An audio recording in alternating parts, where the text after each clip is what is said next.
So what if the entire world order as we know it was about to get a massive shakeup? In early 2026, this new organization, the Board of Peace, kind of emerged out of nowhere. Officially, it promised to bring stability to conflict zones, but what it really brought was a challenge to the very foundation of global governance.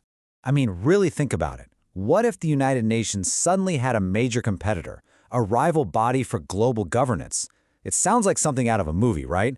But what started as a post-war plan for the Gaza Strip has very quickly morphed into something that could fundamentally reshape global politics as we know it. All right, so how on earth did we get here? Well, it all started back in late 2025. There was this urgent need for a post-war plan in Gaza, and a few key players had a very specific idea in mind. You know, the idea actually started out pretty conventionally. In August 2025, former UK Prime Minister Tony Blair floated the idea of an international body for Gaza. A month later, US President Donald Trump presented a similar plan, and by November, the UN Security Council itself had passed Resolution 2803, officially welcoming this Board of Peace. So, on the surface, everything looked perfectly legitimate. Okay, let's dive into this, because this is where the story takes a really sharp turn. Once that UN resolution passed, the board's official charter started making the rounds. And when people took a closer look at its structure, they found something, well, something highly unusual. First, here's the official purpose, right from the charter. And it's exactly what you'd expect. Promoting stability, restoring governance, securing peace. I mean, it sounds great, right? Who could argue with that? But the mechanics of how it does that, that's a very different story. Tucked away in the fine print of that charter was an absolute bombshell. It names only one person, Chairman Donald J. Trump. And he's a member for life, holds the only veto, can appoint and dismiss anyone he wants, and can even issue resolutions all by himself. All the power is centralized in one single individual. And how do other nations get a permanent spot at this table? Well, they have to pay up. A cool $1 billion. This fee, paid into a fund controlled by the chairman, is what led critics to immediately brand the whole thing a pay-to-play club. So as you can imagine, this unprecedented structure didn't exactly get a warm welcome from everyone. It immediately fractured the international community. The world was basically split right down the middle.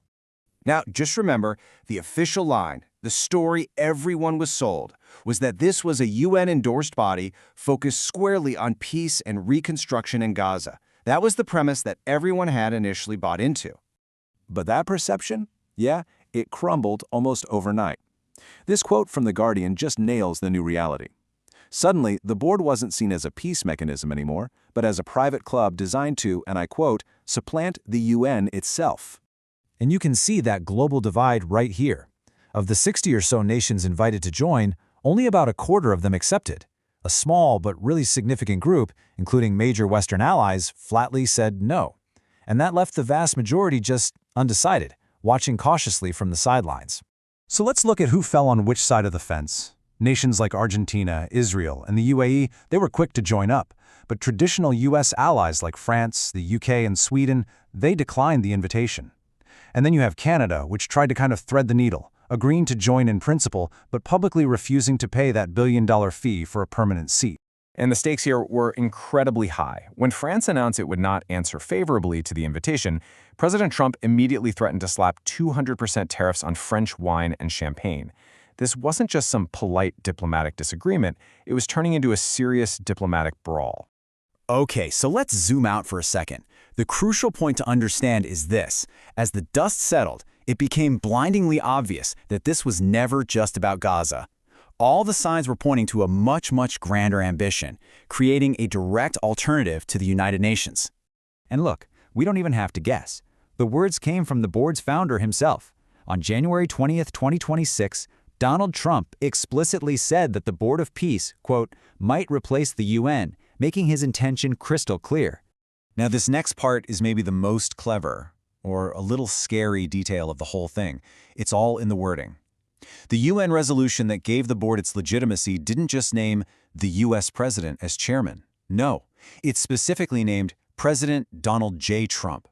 That simple phrasing gives him personal, lasting authority over the board, even after his presidential term ends. And this is really what it all boils down to. You're looking at two completely different blueprints for how the world is run.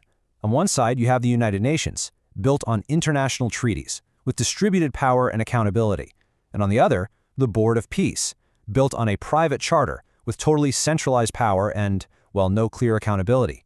These are two fundamentally different models for global governance.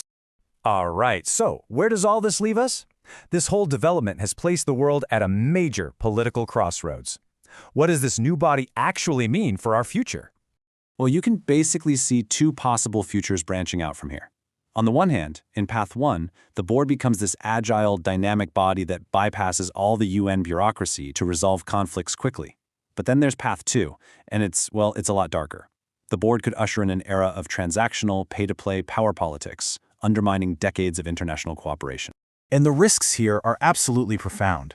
As UN Special Rapporteur Francesca Albanese warned, this new model, which all started with Gaza, risks entrenching external control and ultimately, quote, betrays the people it claims to protect. This really highlights the very real human cost of shifting these global norms. So that's the ultimate question, isn't it? Is this a revolutionary new model for peace, or is it a new era of power politics where influence is simply up for sale? The world that we've known is at a tipping point, and the answer to that question is going to define the global order for decades to come.